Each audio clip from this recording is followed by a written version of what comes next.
Saat ini kita akan membicarakan sesuatu yang sangat kontroversi, yaitu tentang printing money, di mana Newmind saat ini, Bosman, mempromosikan MMT, Modern Monetary Theory, yang berbasis pada sejarah panjang yang penggagasnya adalah Michael Hudson untuk dibawa di dalam pemerintahan Indonesia ke depannya. Di mana dalam 20 tahun terakhir, yaitu Ibu Mega 3 tahun, Pak SBY 10 tahun, dan Pak Jokowi 7 tahun, selama 20 tahun ini Indonesia belum juga menjadi negara superpower, malah negara penghutang.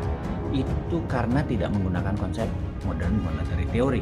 Tapi itu masa lalu, sekali lagi. Yang penting adalah nanti di 2024 sampai 2045 ada 21 tahun, dan di 2045 adalah Indonesia menjadi Indonesia emas karena sudah 100 tahun negara kita berdiri. Kita harapkan dalam 21 tahun ke depan pemimpinnya siapapun itu harus membawa Indonesia menjadi negara superpower.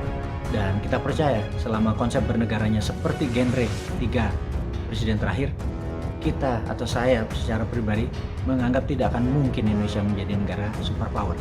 Yang jelas saya ucapkan terima kasih kepada 3 presiden terakhir karena sudah membuat Indonesia menjadi negara yang tetap utuh.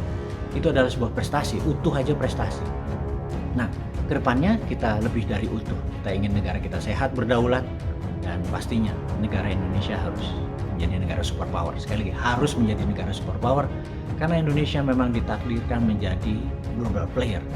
Contohnya adalah kita dengan kekuatan laut kita, kekuatan selat kita, kekuatan mineral kita, dan kekuatan di atas tanah kita yang tanahnya sangat subur. Untuk menjadi food country itu syaratnya semuanya terpenuhi.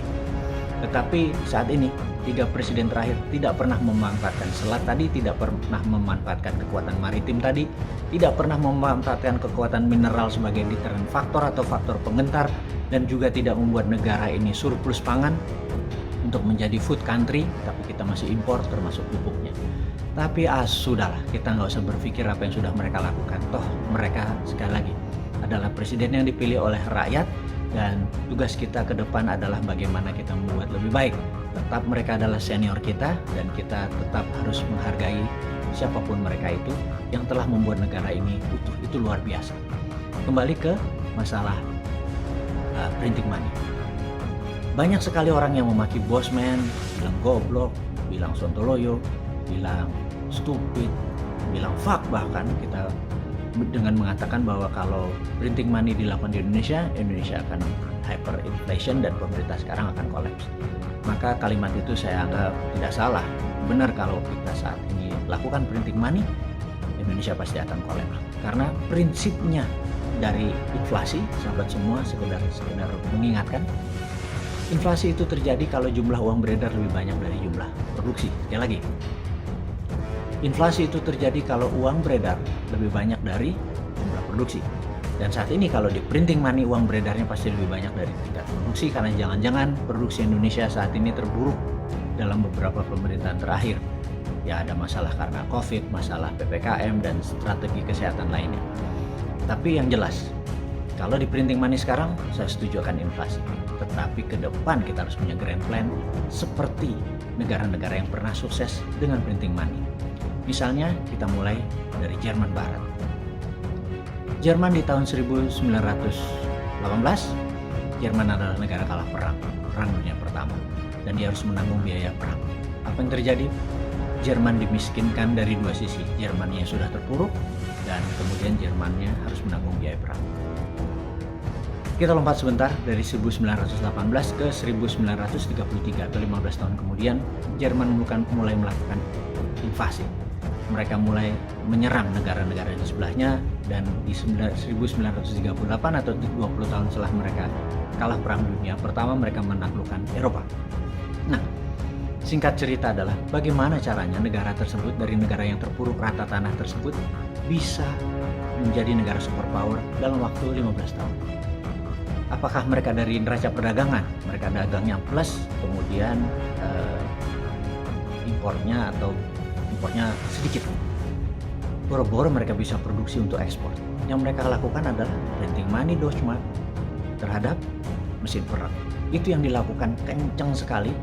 Uang beredar di Jerman sendiri, mata uang mereka sendiri, dan produknya produk mereka sendiri. Itulah yang membuat Jerman bisa menjadi negara superpower dalam waktu 15 tahun.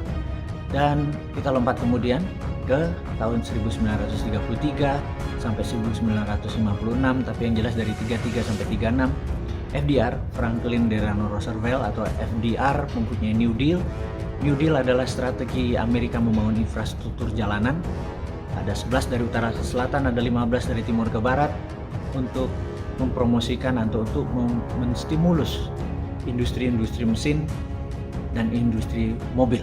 Jadi bukan hanya sekedar membangun jalanan yang uangnya Amerika, modalnya Amerika, mesinnya Amerika, teknologinya Amerika, semen, pasir, batu, besi semua Amerika. Dan di dalam membangun infrastruktur tadi tujuannya bukan hanya membuat jalanan yang isinya mobil asing, tapi yang jelas membuat jalanan mobilnya mobil Amerika. Jadi dia hanya memutarkan bisnis di domestic consumption. Dan singkat cerita, strateginya adalah printing money. Waktu itu adalah New Deal itu adalah $100 billion. Itu $100 billion masa itu, bukan sekarang ya. Mungkin kalau sekarang nilainya hampir 10 kali lipat dari nilai yang di print atau dicetak berdasarkan proyek infrastruktur tadi yang namanya New Deal. Kemudian kita lompat kembali ke tahun 1945, di mana Jepang kala itu adalah negara yang kalah perang. Hiroshima Nagasaki membuat Jepang rata tanah. Dan kemudian 1964 alias 19 tahun kemudian ada olimpiade yang sangat besar dan termodern masa itu, Olimpiade Tokyo. Dunia sangat terkejut dengan adanya kemajuan yang Jepang lakukan hanya dalam 19 tahun.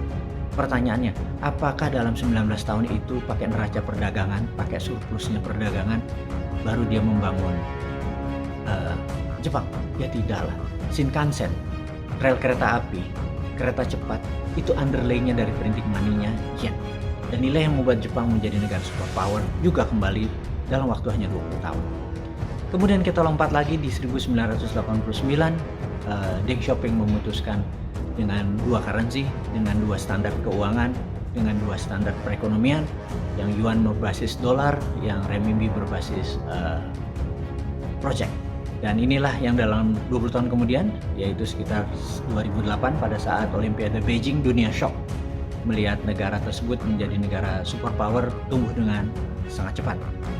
Dan terlepas dari itu semua, kita kembali ke tahun 1971, di mana Nixon mendeklar bahwa dolar tidak diprint berdasarkan emas lagi, tetapi berdasarkan proyek dan hutang. Dan inilah membuat kita tahu bahwa printing money itu tidak harus berbasis emas, tapi bisa proyek atau hutang.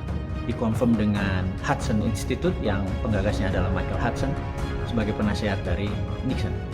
Singkat cerita sahabat semua, itu adalah alasan kenapa Bosman dengan new mind-nya, dengan modern monetary teorinya, mempromosikan printing money untuk Indonesia ke depan, untuk menjadikan Indonesia negara yang berdaulat, tidak lagi berhutang, tidak lagi bergantung pada Tiongkok, tidak lagi tergantung pada FDI atau Foreign Direct Investment, tetapi bergantung pada DDI, Domestic Direct Investment.